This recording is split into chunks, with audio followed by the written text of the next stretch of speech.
മനുഷ്യനെന്ന വാക്കിന് പോലും അപമാനകരമായ പ്രകൃതിയുടെ ഒരു വലിയ തെറ്റായൊരു നരാധമൻ, ഒരിറ്റു കരുണയോ മനുഷ്യത്വത്തിന്റെ ഒരു തരുമ്പോ പോലുമോ അവശേഷിക്കാത്ത ക്രൂരതയുടെ പര്യായമായ ചെന്താമര എന്ന ആ കൊടും വിഷപ്പാമ്പ് ഒടുവിൽ തൂക്കുകയറിലേക്ക് നടക്കുകയാണ്. ഒരു ദയയും പശ്ചാത്തലവും അർഹിക്കാത്ത ഇത്തരമൊരു മനുഷ്യപ്പിശാച് ഇനിയും ഈ ഭൂമിയിൽ ജീവിക്കാൻ അർഹനല്ല എന്ന പരമമായ യാഥാർത്ഥ്യം അടിവരയിടുന്നതാണ് ഇപ്പോൾ പുറത്തു വരുന്ന കോടതിയിൽ നിന്നുള്ള വിവരങ്ങളെല്ലാം. മനുഷ്യരൂപം പൂണ്ട ഈ മൃഗത്തെ വെറും ഒരു കൊലയാളി എന്ന് വിളിച്ചാൽ അത് കൊലയാളികൾക്ക് പോലും അപമാനകരമായിരിക്കും. ചോരക്കൊതിയനായ സമൂഹത്തിന്റെ ഏറ്റവും വലിയ അഴുക്കായ ഈ ജന്മത്തെ ജീവനോടെ വെച്ചേക്കാൻ കൊള്ളില്ലെന്ന് ഉറക്കെ പ്രഖ്യാപിക്കുന്ന തരത്തിലാണ് അവന്റെ പൈശാചികത ഒന്നൊന്നായി പുറത്തു വന്നത്. വധശിക്ഷ എന്ന പരമാവധി ശിക്ഷയ്ക്ക് പുറമെ 20 ലക്ഷം രൂപയുടെ പിഴയും ഇയാൾക്ക് ചുമത്തിയിട്ടുണ്ട്. കൊല്ലപ്പെട്ട സുധാകരന്റെ മക്കൾക്ക് ആനുപാതികമായി വീതിച്ചു നൽകാനും കോടതി അറിയിച്ചിട്ടുമുണ്ട്. പ്രതിക്ക് തുക നൽകാൻ സാധിച്ചില്ല എങ്കിൽ കുട്ടികളുടെ പുനരധിവാസത്തിനായി ആ തുക എത്രയും വേഗം സർക്കാർ നൽകണമെന്നും പിഴയൊടുക്കിയില്ലെങ്കിൽ 3 വർഷം കൂടി അധിക തടവ് അനുഭവിക്കേണ്ടി വരുമെന്നും വ്യക്തമാക്കിയിട്ടുണ്ട്. പ്രതിക്ക് സ്വത്തുക്കൾ ഇല്ലാത്ത പക്ഷം ഭാര്യ വിലാസിനിയുടെ പേരിലുള്ള വീട് വിറ്റായാലും തുക കണ്ടെത്തണം. സുധാകരന്റെ വഴിയിൽ തടഞ്ഞു നിർത്തിയ സംഭവത്തിൽ പ്രതിക്ക് പ്രത്യേക ജയിൽ ശിക്ഷയും വിധിച്ചിട്ടുമുണ്ട്. ചെയ്ത ക്രൂരതകൾക്ക് മുന്നിൽ ലവലേശം ഭയമോ കുറ്റബോധമോ ഇല്ലാത്ത ഈ മനുഷ്യപിശാച് തനിക്ക് മാനസിക പ്രശ്നങ്ങളുണ്ടെന്ന കപടവാദം ഉയർത്തി രക്ഷപ്പെടാൻ വരെ നോക്കുകയും ചെയ്തിരുന്നു. എന്നാൽ സൈക്കോളജിസ്റ്റ് ബോർഡിന്റെ റിപ്പോർട്ടടക്കം പരിശോധിച്ച് പ്രതിക്ക് യാതൊരുവിധ മാനസിക പ്രശ്നങ്ങളും ഇല്ലെന്നും എല്ലാം കൃത്യമായ ആസൂത്രണത്തോടെ ചെയ്തതാണെന്നും വ്യക്തമാക്കാൻ സാധിച്ചു. കുറ്റക്കാരനാണെന്ന് കണ്ടെത്തിയ ശേഷവും അങ്ങേയറ്റം അഹങ്കാരത്തോടെയും ധിക്കാരത്തോടെയും ദാർഷ്ട്യത്തോടെയുമാണ് ചെന്താമര പെരുമാറിയത്. താൻ ഗാന്ധി ഒന്നുമല്ലെന്നും തൻ്റെ കവളത്തടിച്ചാൽ മറുകവൾ കാണിച്ചു കൊടുക്കാൻ കഴിയില്ല എന്നും നേരെ വരുന്നവരുടെ ജീവൻ എടുക്കുമെന്നും പറഞ്ഞ് പരസ്യമായി കൊലവിളി കോടതിയിൽ പോലും നടത്തിയ ഈ മനുഷ്യപിശാചിന് സമൂഹത്തിൽ എത്രത്തോളം വലിയ അർബുദമാണെന്ന് ഓരോ ദൃശ്യങ്ങളും ബോധ്യപ്പെടുത്തുകയും ചെയ്യുന്നു.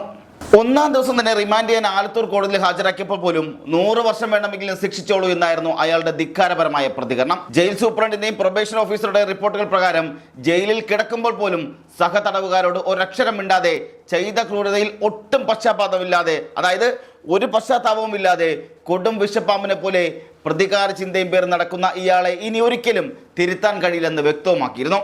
കൊലപാതകത്തിന് ശേഷം ചെന്താമര വിഷം കഴിച്ച് ആത്മഹത്യ ചെയ്യാൻ ശ്രമിച്ചതാണെന്നുള്ള വാദവും വെറും നാടകമാണെന്ന് തെളിഞ്ഞതോടെ അതും തള്ളിക്കളയുകയായിരുന്നു. 2019 ഓഗസ്റ്റ് 31-ന് സുധാകരന്റെ ഭാര്യ സജിതയെ കൊലപ്പെടുത്തിയ കേസിൽ ഇരട്ട ജീവപര്യന്ത ശിക്ഷ അനുഭവിച്ചു വരികയായിരുന്നു ചെന്താമര.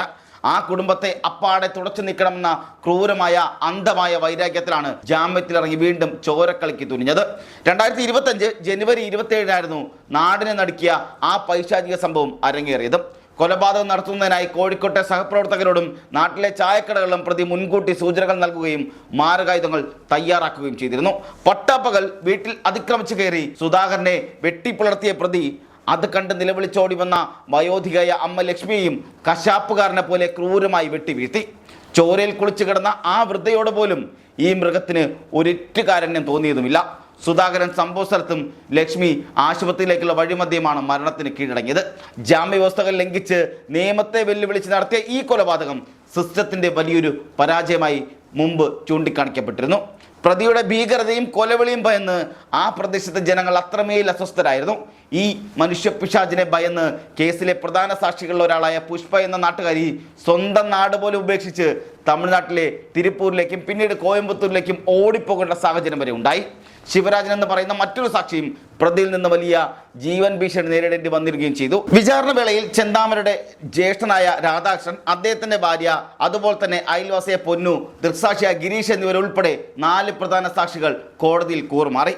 ലക്ഷ്മി മരിച്ചത് രാവിലെ 10:35-നാണെന്ന് മെഡിക്കൽ റിപ്പോർട്ടുകൾ വ്യക്തമാക്കുമ്പോൾ താൻ 11 മണിക്ക് കാണുമ്പോഴും ചോര ചീറ്റുകയായിരുന്നെന്നാണ് ദൃക്സാക്ഷിയായ ഗിരീഷ് മൊഴി നൽകിയത്. ഇത് വ്യാജമാണെന്ന് പോലീസ് ശാസ്ത്രീയമായി തെളിയിച്ചു. സാക്ഷികൾ കൂറുമാറാനുള്ള സാധ്യതകൾ മുൻകൂട്ടി കണ്ടുകൊണ്ട് മുൻ SP അജിത് കുമാറിന്റെ നിർദ്ദേശപ്രകാരം ഇവരുടെ എല്ലാവരുടെയും ഗൂഗിൾ ടൈം ലൈൻ, അതുപോലെ തന്നെ ഗ്രിഡ് റെഫറൻസ്, ലാറ്റിറ്റ്യൂഡ്, ലോഞ്ചിറ്റ്യൂഡ് ലൊക്കേഷനുകൾ എന്നിവ മാപ്പ് സഹിതം ഹാജരാക്കുകയും 183 BNS പ്രകാരമുള്ള രഹസ്യമൊഴികൾ രേഖപ്പെടുത്തുകയും ചെയ്തതും കേസിൽ തുണയായി. 28-29 ദിവസം കൊണ്ട് തന്നെ പോലീസ് ചാർജ് ഷീറ്റ് തയ്യാറാക്കിയിരുന്നെങ്കിലും നേരിട്ടുള്ള ദൃക്സാക്ഷികളെ കണ്ടെത്തുക എന്നുള്ളത് വലിയ വെല്ലുവിളി കൂടിയായിരുന്നു. നേരിട്ട് കണ്ട ദൃക്സാക്ഷികൾ കൂറുമാറിയ സാഹചര്യത്തിൽ പ്രോസിക്യൂഷൻ ഹാജരാക്കിയ അതിശക്തമായ ശാസ്ത്രീയ തെളിവുകളാണ് പ്രതിക്ക് വധശിക്ഷ പോലും ഉറപ്പാക്കിയത്. ആലത്തൂർ DSP ആയിരുന്ന N മുരളീധരൻ നേരിട്ട് മേൽനോട്ടം വഹിച്ച ഈ അന്വേഷണ മികവിനെ പ്രത്യേകമായി അഭിനന്ദിക്കുക കൂടി ചെയ്തിരിക്കുകയാണ്. മുമ്പ് തിരുവനന്തപുരം ഫോറൻസിക് ലാബിൽ നിന്ന് റിപ്പോർട്ട് വരാൻ 5 വർഷത്തോളം നീണ്ട കാത്തിരിപ്പ് വേണ്ടി വന്നിരുന്ന സ്ഥാനത്ത് ഈ കേസിൽ തൃശൂർ പോലീസ് അക്കാദമിയിലെ റീജിയണൽ ഫോറൻസിക് ലാബിന്റെ സഹായത്തോടെ വെറും 14 ദിവസം കൊണ്ട് DNA പരിശോധനാ ഫലങ്ങൾ ലഭ്യമാക്കാൻ സാധിച്ചു. ഒപ്പം തന്നെ ഇതുമായി ബന്ധപ്പെട്ട അന്വേഷണ ഉദ്യോഗസ്ഥൻ മാധ്യമങ്ങളോട് പറഞ്ഞത് കൂടി നമുക്കൊന്ന് കേൾക്കാം. പ്രതിഭാഗം വക്കീലിനെ പറ്റിയ ഒരു വാക്ക്, എൻ്റെ ജീവിതത്തിൽ കുറേ കേസുകളൊക്കെ ചെയ്തിട്ടുണ്ട്. ഇത്രയും ക്വയറ്റായിട്ട് നമ്മളോട് സംസാരിച്ച് നമ്മളെ വഴിതെറ്റിക്കാൻ പറ്റിയ ഒരു പ്രതിഭാഗം വക്കീലായിരുന്നു ജേക്കബ് മാത്യു. കാരണം നമ്മൾ ചെന്താമരയ്ക്ക് എതിരായിട്ട് ഞാൻ ഉത്തരം നൽകേണ്ടി വരുന്ന ഒരു ചോദ്യങ്ങൾ അദ്ദേഹം ചോദിക്കില്ലായിരുന്നു. അതേസമയം തന്നെ ChatGPT ജനറേറ്റ് ചെയ്ത നമ്മുടെ ഈ സീൻ ഗാർഡ് ചെയ്യാനുള്ള എന്തായിരുന്നു നിങ്ങളുടെ SOP സ്റ്റാൻഡേർഡ് ഓപ്പറേറ്റിംഗ് പ്രൊസീജിയർ എന്തായിരുന്നു, അങ്ങനെ കുറേ ചോദ്യങ്ങൾ AI ഉപയോഗിച്ചിട്ടുള്ള കുറേ ചോദ്യങ്ങൾ ചോദിച്ചു. അതിനൊക്കെ വിജയകുമാർ സാറ് മറുപടി പറഞ്ഞു, ഞാനും മറുപടി പറഞ്ഞു. എന്തായാലും ഇങ്ങനെ ഒരു ശിക്ഷ കിട്ടിയതിൽ സന്തോഷമുണ്ടോ ഇല്ലോ എന്നുള്ളതല്ല, പക്ഷെ ആ 2 കുട്ടികൾക്കുണ്ടായ ആ നഷ്ടത്തെക്കാൾ വലുതൊന്നുമല്ല ഞങ്ങളുടെ സന്തോഷം. ബഹുമാനപ്പെട്ട കോടതി ശിക്ഷാവിധിയുടെ അവസാനം അന്വേഷണ നടത്തിയ ടീമിന് ഒരു പ്രശംസ അറിയിച്ചിട്ടുണ്ട്. അതായത് 56 ദിവസം കൊണ്ട് കേസ് ചാർജ് ഷീറ്റ് ചെയ്യാൻ പറ്റി എന്നുള്ളതിൽ കോടതി സന്തോഷം പ്രകടിപ്പിച്ചിട്ടുണ്ട്. അത് കൂടാതെ ശരിക്കും പറഞ്ഞാൽ ഇന്നിവിടെ ഞാൻ നിൽക്കുന്നതിന് വരെ നമ്മുടെ മുൻ പാലക്കാട് SP അജിത് കുമാർ സാർ, ഇപ്പോൾ ടെലികമ്മ്യൂണിക്കേഷൻ SP ആണ്, അദ്ദേഹം വരേണ്ടിയിരുന്നു. അത് അല്ലാതെ തന്നെ നമ്മുടെ മുൻ റേഞ്ച് DIG ഹരിശങ്കർ സാർ, അദ്ദേഹം കൂടി വരേണ്ടിരുന്നു. അവരുടെ എല്ലാം കൂട്ടായ പരിശ്രമവും പിന്നെ എൻ്റെ കൂടെയുള്ള പോലീസുകാർ, പിന്നെ നമ്മുടെ GP വിജയകുമാർ സാർ, അങ്ങനെ എല്ലാവരുടെയും കൂടെയുള്ള ഒരു കൂട്ടായ പ്രയത്നം മൂലമാണ് ഇങ്ങനെ ഒരു വധശിക്ഷ കിട്ടിയത്. അന്വേഷണ സംഘത്തിന്റെ എല്ലാ കണ്ടെത്തലുകളും കോടതി ശരിവെച്ചു അല്ലേ? എല്ലാ കണ്ടെത്തലും കോടതി ശരിവെച്ചു. അതുകൂടാതെ ഒരു പ്രധാനപ്പെട്ട കാര്യം എന്താണെന്ന് വെച്ചാൽ നമ്മുടെ ഈ കേസിൽ ChatGPT ഉപയോഗിച്ചിട്ട് ക്വസ്റ്റ്യൻസ് ക്രിയേറ്റ് ചെയ്തു പ്രതിഭാഗം വക്കീൽ. അതൊക്കെ നമുക്ക് കറക്റ്റായിട്ട് ടാക്കിൾ ചെയ്യാൻ പറ്റി. പിന്നെ എന്തായാലും ഇങ്ങനെ ഒരു ശിക്ഷ കിട്ടുമെന്ന് തന്നെ അതായത് പ്രതീക്ഷിച്ചിരുന്നു. 2025 ഫെബ്രുവരി 3-ാം തീയതി നമ്മുടെ പാലക്കാട് DPOയിൽ വെച്ച് ഹരിശങ്കർ സാറ്, പഴയ DIG സാറ്, ഒരു മോക്ക് ട്രയൽ നടത്തിയിരുന്നു. അതായത് അദ്ദേഹം പ്രതിഭാഗം വക്കീലും പിന്നെ പഴയ SP അജിത് കുമാർ സാറ് ജഡ്ജിയും ഞാൻ ഇൻവെസ്റ്റിഗേറ്റിംഗ് ഓഫീസറാണ്. അന്ന് അദ്ദേഹം ചോദിച്ച ക്വസ്റ്റ്യൻസിനേക്കാൾ കൂടുതലൊന്നും ഇവിടെ ചോദിച്ചില്ല. അപ്പോൾ പാലക്കാട് ജില്ലയിലെ പ്രോസിക്യൂഷൻ വിങ് എന്ന് പറയുന്നത് സംസ്ഥാനത്ത് തന്നെ ഏറ്റവും ബെസ്റ്റ് ആയിട്ടുള്ള ഒരു പ്രോസിക്യൂഷൻ വിങ് ആണ്. വിചാരണയ്ക്ക് മുമ്പ് തന്നെ, അതായത് ഏകദേശം 2025 ഫെബ്രുവരി 3-ന് പാലക്കാട് DPOയിൽ വെച്ച് തന്നെ മുൻ റേഞ്ച് DIG ഹരിശങ്കറിന്റെ നേതൃത്വത്തിലൊരു മോക്ക് ട്രയൽ നടത്തുന്ന സാഹചര്യമുണ്ടായി. അന്ന് DIG ഹരിശങ്കർ പ്രതിഭാഗം വക്കീലായും മുൻ പാലക്കാട് SP അജിത് കുമാർ ജഡ്ജിയായും വേഷപ്പെട്ടവരെ അന്വേഷണത്തിൽ പങ്കെടുക്കുകയും ചെയ്തിരുന്നു. ആ മോക്ക് ട്രയലാണ് ഈ ചോദ്യങ്ങളെല്ലാം വലിയ തരത്തിൽ നിഷ്പ്രഭമാക്കാൻ വേണ്ടി പോലീസിന് സഹായിച്ചത്. ഒപ്പം തന്നെ ഭാരതീയ ന്യായ സംഹിതയിലെ 103(1) പ്രകാരമുള്ള ഇരട്ട കൊലപാതക കുറ്റം ശാസ്ത്രീയ തെളിവുകളുടെ സംശയരഹിതമായി തെളിഞ്ഞു എന്നുള്ളതും വ്യക്തമാക്കിയിട്ടുണ്ട്. ഈ കേസ് സാഹചര്യ തെളിവുകളെ മാത്രം ആശ്രയിച്ചുള്ളതാണെന്ന വാദമുയർത്തി പ്രതിക്ക് വധശിക്ഷ നൽകരുതെന്ന് പറയാൻ കഴിയുകയുമില്ല. പ്രതി ചെന്താമര സമൂഹത്തിന് വലിയ രീതിയിൽ ഭീഷണിയായ ഒരാളാണ്. ഇയാൾ ഇതിനകം തന്നെ സജിത കൊലപാതക കേസിൽ ഇരട്ട ജീവപര്യന്ത ശിക്ഷ അനുഭവിച്ചു വരികയുമാണ്. ഇത്തരമൊരു സാഹചര്യത്തിൽ പ്രതിക്ക് ഈ കേസിൽ വീണ്ടും ഒരു ജീവപര്യന്തം തടവ് കൂടി വിധിച്ചാൽ അത് അയാൾക്ക് നൽകുന്ന ശിക്ഷ അല്ലാതായി പോവുകയും ചെയ്യും. കാരണം ഒരാൾക്ക് തൻ്റെ ജീവിതകാലത്ത് നിയമപരമായ ഒരു ജീവപര്യന്തം മാത്രമേ അനുഭവിക്കാൻ സാധിക്കുകയുള്ളൂ. ശിക്ഷ കുറഞ്ഞു പോകുമെന്നത് വ്യക്തമാണ്. ജീവപര്യന്തത്തിൽ കുറഞ്ഞ യാതൊരു ശിക്ഷയും ഈ കേസിൽ പ്രസക്തമല്ലെന്നും പ്രതിയെ ജീവൻ നഷ്ടപ്പെടുന്നത് വരെ തൂക്കിക്കൊള്ളണമെന്നുമുള്ള തീരുമാനമാണ് ശരിയെന്ന് തീർച്ചയായും ഇത് തെളിയിക്കുന്നത് കൂടിയാണ്. ഇവിടെ ഇത് തീർച്ചയായും അപൂർവങ്ങളിൽ അപൂർവമായ കേസ് കൂടിയാണ്. വിധി പുറത്തു വന്നതിന് പിന്നാലെ കൊല്ലപ്പെട്ട സുധാകരന്റെ മക്കൾ വികാരാധീനരായി മാധ്യമക്കുന്നിൽ പൊട്ടിക്കരയുന്ന സാഹചര്യമുണ്ടായി. അവരുടെ വാക്കുകൾ കൂടി നമുക്കൊന്ന് കാണാം. കോടതിന്റെ മേലെ വിശ്വാസം ഉണ്ടായിരുന്നു. അത് കോടതി അതേപോലെ ഇതാക്കി. ഞങ്ങൾക്ക് സന്തോഷമുണ്ട്. കോടതിന്റെ മേലെ വിശ്വാസം ഉണ്ടായിരുന്നു. അത് അതേപോലെ ഇതാക്കി. പിന്നെ വക്കീലിന്റെ മേലെ എല്ലാവരുടെ അടുത്തും നന്ദി പറയണം. ഇത്രയും കഷ്ടപ്പെട്ടത് അയാൾക്ക് വധശിക്ഷ തന്നെ കൊടുത്തതില്. മോൾക്ക് ജോലി നൽകാമെന്ന് പോലും വിധിയിലുണ്ട്. ജോലി നൽകണമെന്നത് കൂടി കോടതിയിൽ പറഞ്ഞിട്ടുണ്ട്. അതിനെതിരെ ഞങ്ങൾക്ക് സന്തോഷമുണ്ട്. കോടതിയിൽ പറഞ്ഞിട്ടുണ്ട്. ഞങ്ങൾ പോകണമെന്നില്ല എന്ന് തന്നെ വെച്ചിരിക്കുന്ന അച്ഛൻ്റെ എല്ലാവരുടെ ഓർമ്മ ഞങ്ങൾക്കുണ്ട്. അതുകൊണ്ട് ഞങ്ങൾ പോകണില്ല. ഭയങ്കര വിഷമമായിട്ടുള്ള കാര്യം തന്നെയാണ് അവിടെ പോണതും. ഞങ്ങൾക്ക് പഴയ ഓർമ്മകളൊക്കെ വരുന്നതുകൊണ്ട് ഞങ്ങൾ അങ്ങോട്ട് പോകണില്ല.